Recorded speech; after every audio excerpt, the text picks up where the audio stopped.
Hi, I'm Femi OK and you're in the stream. Today, it's an all too familiar story. A powerful man accused of sexually abusing women. Was society quick to blame the victims yet again?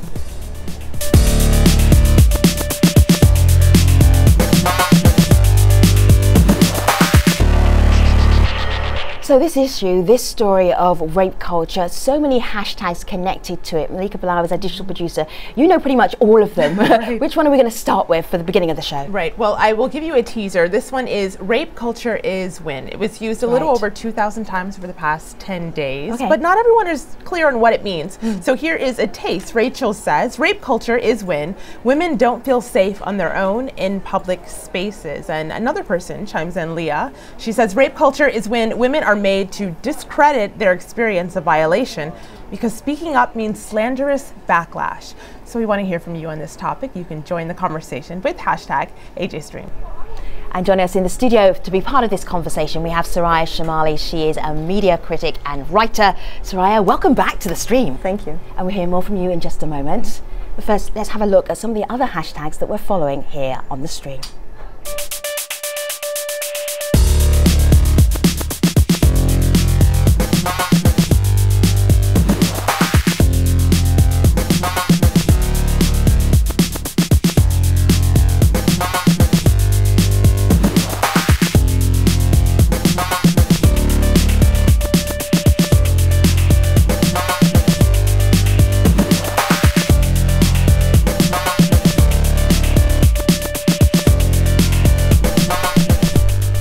Rape culture is in the public domain. It's everywhere. Sometimes we just don't recognize it and often struggle to define it. Our colleagues at AJ Plus explain. It's in movies, in video games, in fashion, and in music. Put Molly all in her champagne. She ain't even know it. I took her home and I enjoyed that. She ain't even know it. Rape culture is all around us. But what is it? Rape culture is the normalization of sexual violence against women.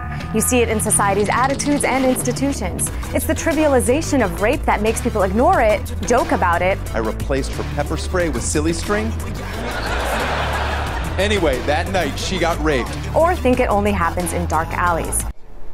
The conversation around rape culture has reignited around recent headlines inspiring hashtags and memes. Jian Ghomeshi is a Canadian radio personality and host of the very popular show Q.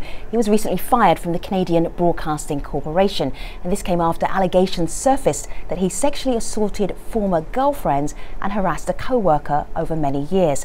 So far, 9 women have come forward to share their stories and a police investigation is ongoing.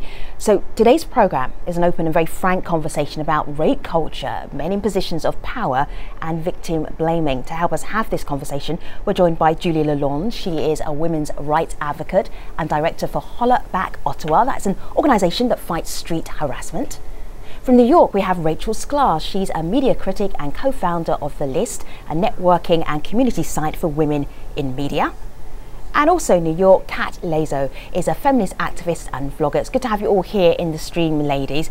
Julie, I just want to get a sense of what it's like being in Canada right now with this story. If you had to explain it to people outside of Canada, what would you say was going on with Jian Ghomeshi? I can't emphasize enough how Jian Ghomeshi was more than just a radio broadcaster. He was a musician, he was an author, but he was really an icon in this country.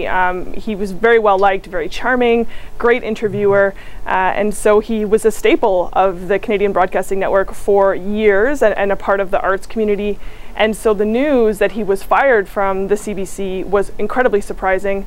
But then less than 24 hours later, he had written what seemed to be a preemptive defense against rape allegations, which seemed a bit bizarre. And that's when the onslaught of victim blaming really came out. And then women were forced to identify themselves and to come forward and talk about their experiences. And then musicians and supporters had to backpedal, and it created this weird division amongst the country of whether you believed Jian Ghomeshi or you believed the women. And it's been on everyone's mind. You can't go anywhere in this country right now without people asking you, what do you think about the Jian Ghomeshi story? Right. Rachel, so this is your territory too. You're Canadian. What do you think about the Jian Ghomeshi story? I, like everybody else, was floored by the allegations, certainly, by the swiftness with which Jian Ghomeshi was fired by the CBC. That was the first indication that something was really going on, because, as Julie says, he was really an icon in Canada, and he was probably the main conduit of celebrity in Canada. Q had all the big names from coast to coast in America, not just Canada, on the show, and so Jian was the messenger of celebrity. He brought celebrity to Canadians, as well as himself being a celebrity. He hosted, many award shows. He was a guest on talk shows. He was on the party circuit, as Julie says. So, yeah, it was shocking. I, like lots of people in media, I've known him, but I wasn't aware of the sort of the rumors about him, which have come to light since that there was, and this is a big part of the rape culture that we're discussing, is that often it's when the allegations finally come out, there are a lot of people, mostly women, who are not surprised, and it turns out that these the rumors of something sketchy, something not quite right or more, have been circulating for a while, and so that's what's been coming out. So how does this even help us understand a term that's being used a lot today, rape culture? How does the case of Jian Ghomeshi actually help us understand it better? So I think it's particularly useful because what rape culture is really about is a power dynamics that are usually invisible, right? So in this instance, and it's happened in Canada, it happens here when we talk about Bill Cosby, or when we talk about Woody Allen. It happens in India when we talk about journalists there who are found to have been sexually assaulting people. What is consistent in all of these cases is someone who has credibility, authority, power, and they abuse that, right? They take advantage of people with lower status. And so rape culture is a system that perpetuates that power dynamic. The stigma attaches to the victims who don't get credibility, who are blamed for the crime, and the higher status people tend to have the protection that rape culture affords them. So in this case, we're seeing one man's word against many women. Why did you put word in like fake quotation marks? Because I think that there's this assumption that it's an equal level playing field. Right. It's one person's word against another person's word. Right. But that completely erases our very, very ancient legacy of thinking that women are lying and manipulative. And that comes out in rape culture too, right? We see it in stories, we see it in our language, we see it in rape euphemisms. And so when we talk about people having a debate, when we say he said, she said, if you could graphically represent those words, he said would have centuries worth of credibility attached to his word, and she said would have centuries worth of people thinking that women lie. And so at no point is that an equal situation. Sure. Well, and Julie, I'd like you to pick up on a point that Soraya made about the stigma that's on the victim or the survivor, because online that is what a lot of people are talking about. So there's this tweet I'm reading here from Pride Solidarity who says, the presumption of innocence of the offender acts as a presumption of guilt of the complainant with no lawyer. And so that reasoning that you see in this tweet is why a lot of people were very happy about this next hashtag that went viral, really. It says, I believe Lucy, and this is support that grew for one of the Canadian actresses, one of the first people to put her name out there to say that she was subject to the allegations against Jian Ghomeshi. So can you please explain for us the support really that you saw online, but also the backlash against people who come out to speak out? Absolutely. We've seen the way in which, I mean, I have heard the phrase innocent until proven guilty too many times this week, because what it presupposes is that, yes, certainly Jian Ghomeshi, none of the things that he has been, that women are saying he did have been proven in court, absolutely. But the reverse of that doesn't mean that they are liars until proven otherwise. But that narrative, as Soraya said, is so pervasive that I'm just flinging mud at Jian Ghomeshi because I'm trying to take down his career, rather than recognizing that perhaps these allegations have not been proven in court, but that doesn't mean these women are inherently lying.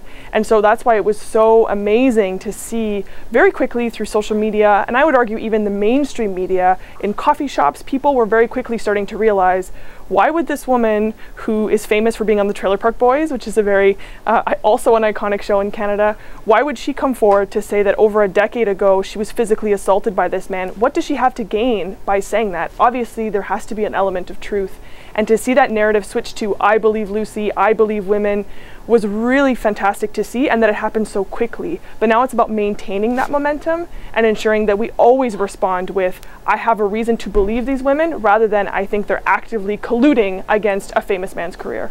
Let me just bring in Kat into the conversation. Kat, I'm actually going to introduce you to another Kat I have back here on my laptop. She tweeted this out. This morning I blogged about something scary, rape and rape culture. I'm just going to slide down here. Causes of rape: slutty clothes, alcohol, television, minorities, weather, and then right at the bottom, rapists. So why is it that women are sometimes seen, from your point of view as a feminist activist, as the reason for causing their own assaults, attacks, rather than perhaps the very bottom one here, the rapist?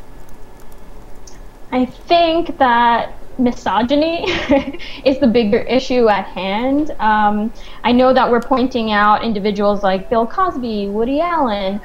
Within the YouTube community, there's even YouTubers who have allegations about sexual assault. But I think the bigger issue at hand is that it's not these individuals per se, though they should be held accountable, but it's misogyny as a culture. You know, they're a product of our culture. See, Sarah, I'm uncomfortable when you threw out some names here. You threw out Woody Allen, you threw out Bill Cosby. I feel a discomfort. Am I part of this issue here? Well, because I'm not too sure whether, well, what are they charged with? Have they been to court? Is there a court case? And we're just liberally throwing out their names. So I think there's a distinction. Yeah. One is what happens in a courtroom, right? Right. Which by itself, we understand that courtroom dynamics are inherently biased.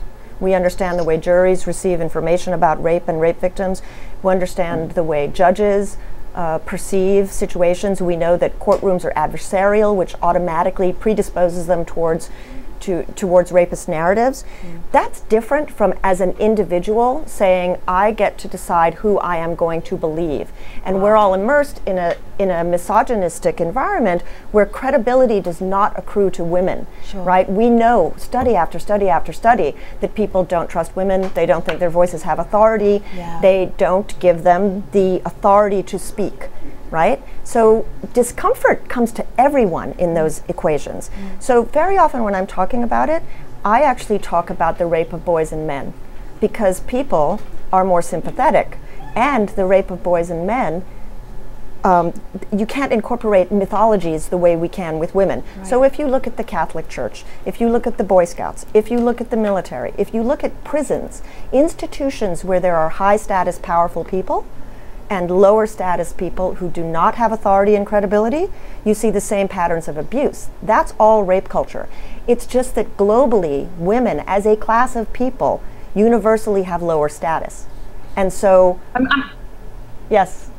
Yeah, no, so I was going to jump in here and pick up on the use of the word status and also add quo to that. The status quo is also very important. That's exactly right. There is a default resistance to changing it. So, if the status quo is that in an institution, the bishops, the priests, the generals, wardens, all of those people have the status and are maintaining the status quo and have this authority, there was such resistance to pushing back on that and upsetting the apple cart. So similarly, in a case of a beloved celebrity, someone, a beloved celebrity like Bill Cosby, a beloved celebrity like Woody Allen, a beloved celebrity like Jian Ghomeshi, around whom the status quo has basically enabled, a lot of industry and a lot of people who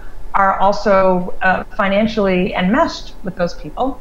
There are a lot of people invested in maintaining the status quo and extremely uncomfortable with acknowledging that something might be off. And so I think that that's also something that plays into it here. And one of the reasons why someone like Jian Ghomeshi, whose behavior was known to so many, was still allowed to proceed in the fiefdom of Q, the show that he ran at the CBC, where there was a 20-foot high poster of him on the wall, and he was the person who had created and was starring in their flagship show. Right. And so when, for example, when one person who worked at Q, one woman, had gone to HR and said, yeah, I had an uncomfortable experience with Jian Ghomeshi. He told me he wanted to, there was a phrase, to partake in sexual relations with her, quotes, and as well came up behind her and cupped her buttocks.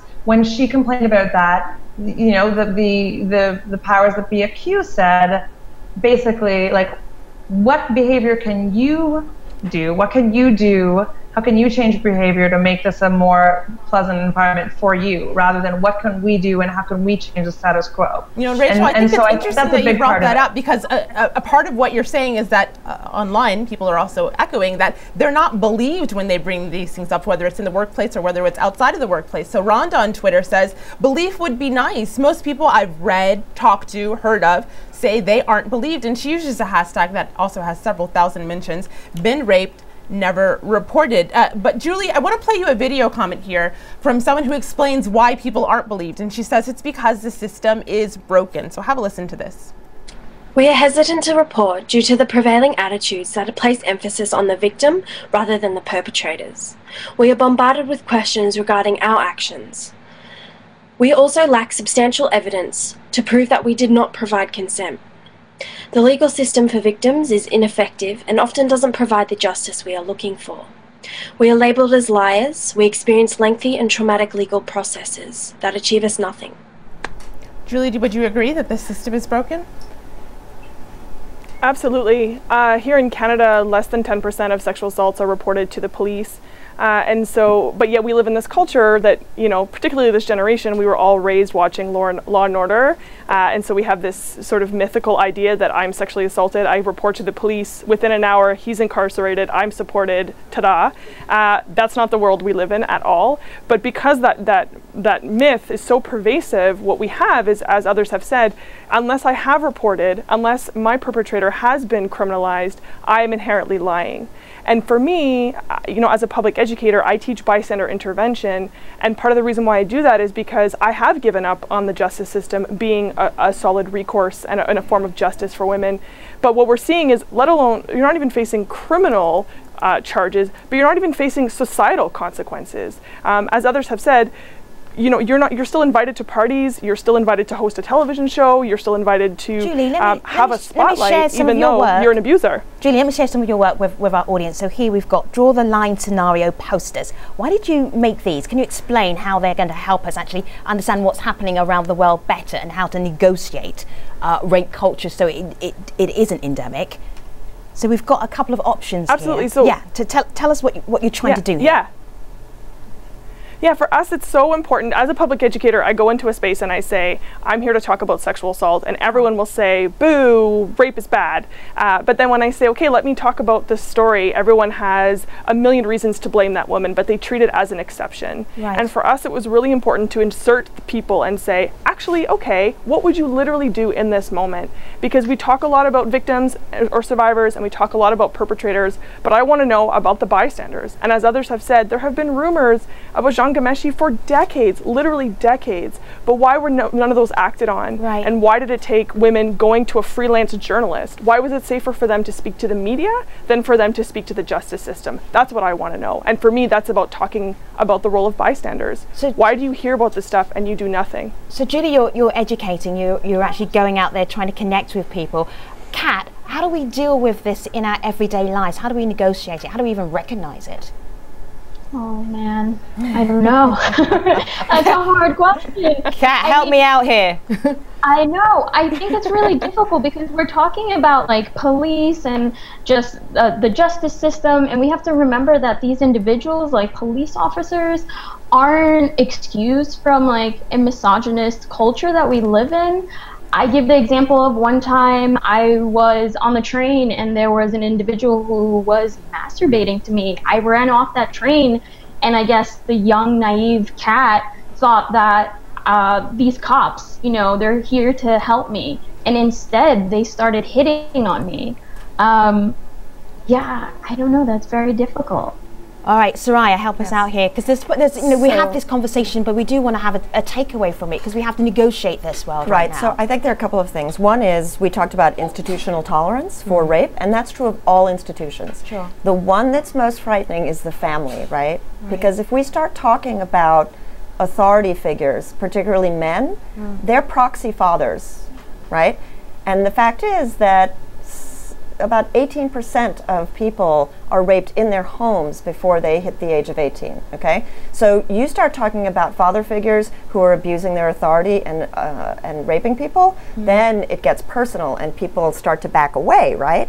The second thing is the ideas we're talking about, the institutionalization of these ideas, incorporate double standards about sex, sexuality, and power, right? One of the most important ideas in rape culture is the idea that boys and men cannot control themselves. It's in our laws, it's in our culture, it's in our schools, it's in athletic cultures, it is everywhere. So I personally don't look to the justice system. I've been harassed by police. We have over 1 million missing rapes in this country in the last 15 years. How have you been harassed by police? I don't want you just to scoot through that like it's nothing. Well, I've been followed by police officers on their motorcycles when I'm exercising. I have had police officers pull me over in my car just to kind of talk to me and ask me to get out and like refasten my children's seat belts. You develop an instinct as a young girl about how people are interacting with you. And at least in those two cases specifically, those interactions were unnecessary. They had absolutely no sort of reason for the interaction to take place, other than the fact that the police officer felt entitled to stop me so he could talk to me, right? All right. So it's obviously not all police, but there are certain people in authority who are not necessarily helping us out. Well, I think what Kat said is correct. It's that police officers come from our culture. And so, for example, police officers who work on sex crimes, between 1 and 7 years worth of experience, they believe false rape mythology allegations, right? So and how do you know that? Well, because I've studied many studies that show exactly how they respond. So on college campuses or off, if a police officer is working on sex crimes, generally speaking, they believe that 50% of allegations made by women are false. Now we know, country after country, 6 to 8 studies all brought together that false rape allegations fall into the 2 to 8% range, which is true of virtually all crimes. All right, so Soraya, you're telling us, you're piling on all of this evidence as to why we should be incredibly depressed at the end of this conversation. What is our takeaway then? I think our takeaway is talk about it, believe women, understand how gender double standards inform sexual violence, and don't perpetuate myths. Understand what the myths are. So, you know, if you believe that women are lying, ask yourself why. Why would you automatically assume that a woman is lying given the outrageous levels of social excoriation, stigma, and pain that she has to experience? Or a child. You know, men don't come forward until they're in their 50s. Malika. You know, it's interesting hearing the personal experiences from Soraya. Then we get this tweet that just came into us just a few minutes ago, and I retweeted it asking women their takeaway from this. And Frosis says, women's dressing also contributes to rape. Sexy dress he uses, and then he also uses the hashtag rape culture. So in taking away how we deal with this in our everyday lives, we also see it online, of course. All right, very good. We are taking all of the guests to our post show at stream.aljazeera.com. So we have Soraya Chemaly, we have Rachel Sklar, Kate Lanzo, and also Julie Lalonde. All will be in the post show in just a moment. Let me tell you about our next AJ stream. What motivated recent acid attacks in Iran, leaving at least 4 young women disfigured? We will delve into that subject with an all-Iranian lineup of guests, and we will do that in our next AJ stream. Until then, thanks for watching. See you online.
Hello again, this is our post show for the stream and we're discussing rape culture. I'm going to get right back to that conversation via my laptop. Have a look here. This is the Facebook page of Jian Ghomeshi.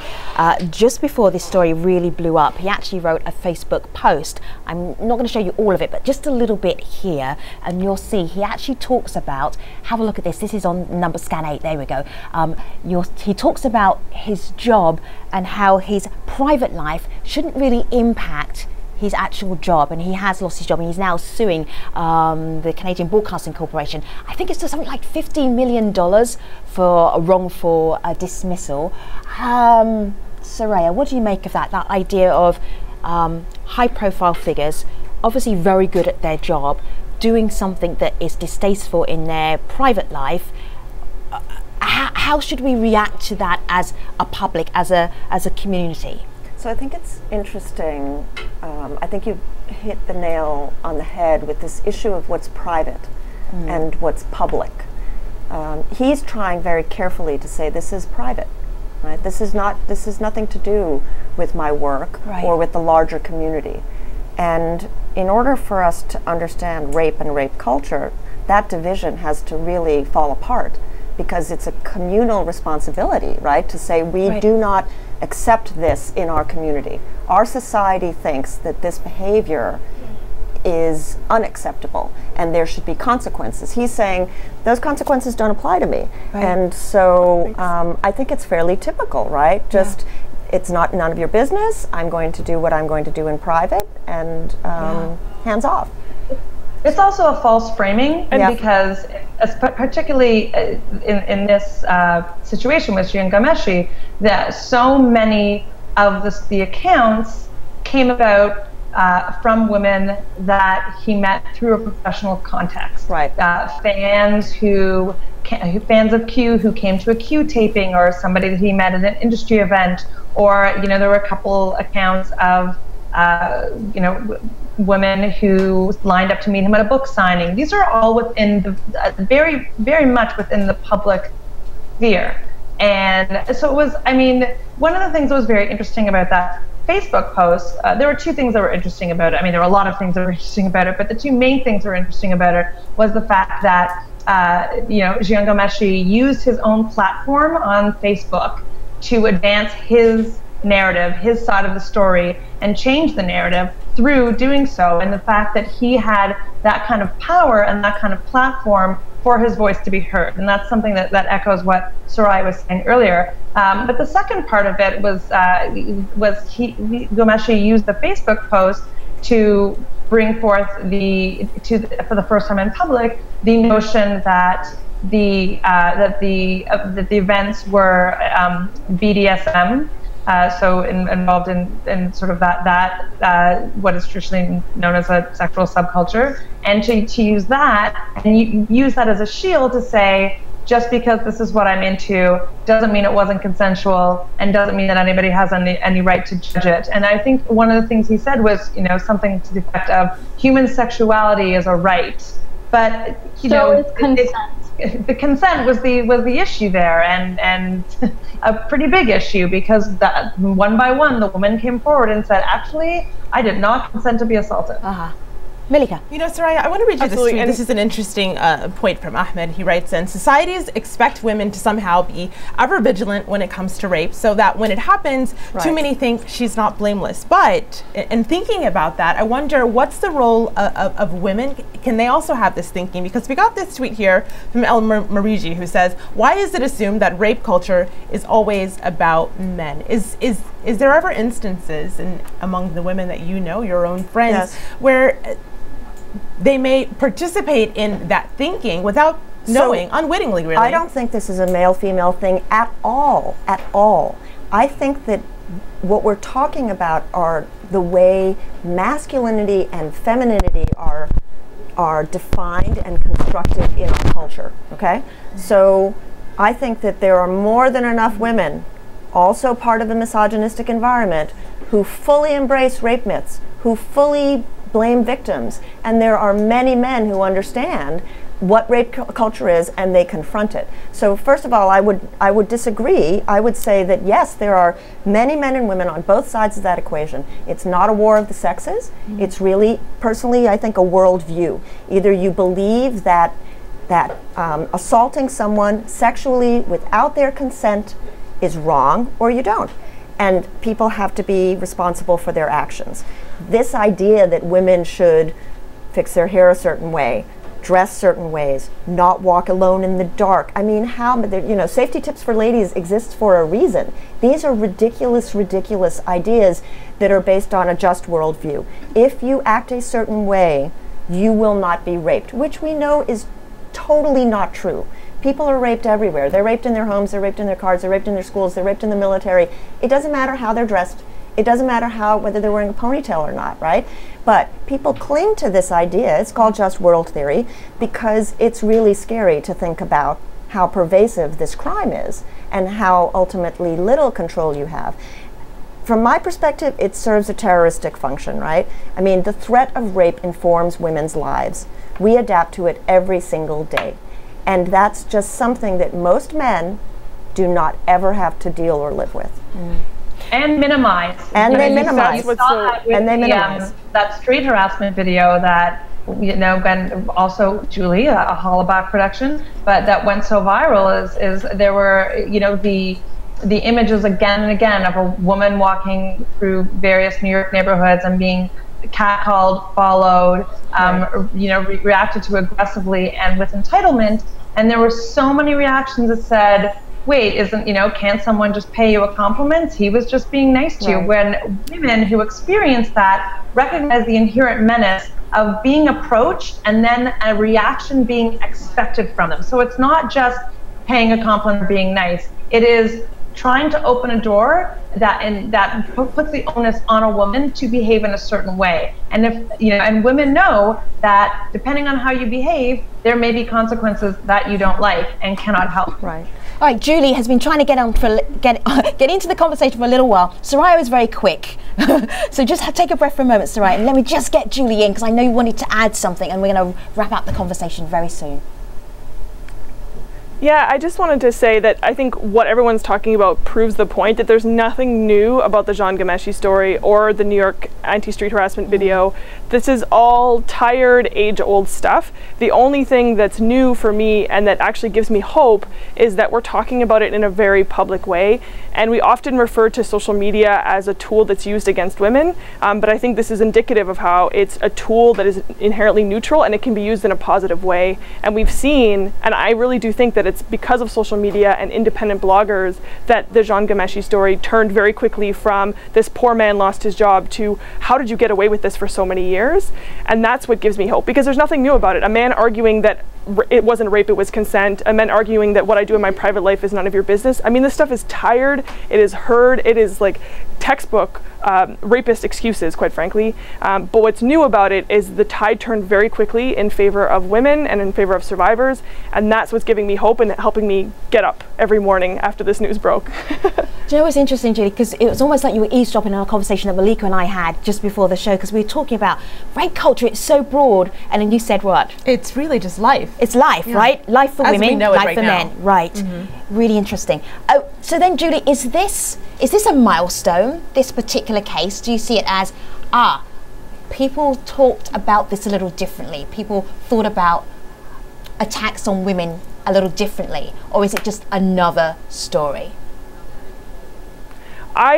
In the 10 years that I've been doing this work, I have never seen such mainstream support and nuance around a story of sexual violence. To see high-profile Canadian celebrities, many of whom made their career by appearing on Jian Ghomeshi's show, speaking out openly and saying Jian Ghomeshi is both my friend and an abuser. I mean, Owen Pallett wrote that open letter, and it meant the world to so many women, and that I've never seen that happen before. I think we really are reaching a milestone in this country anyway. And that's what gives me hope, is we've turned the tide really quickly and we're having a nuanced conversation about sexual assault. I have not seen nuance in the mainstream coverage of rape culture in my life. I've never even seen the word rape culture used as often as it has this year. So true. I'm feeling really optimistic.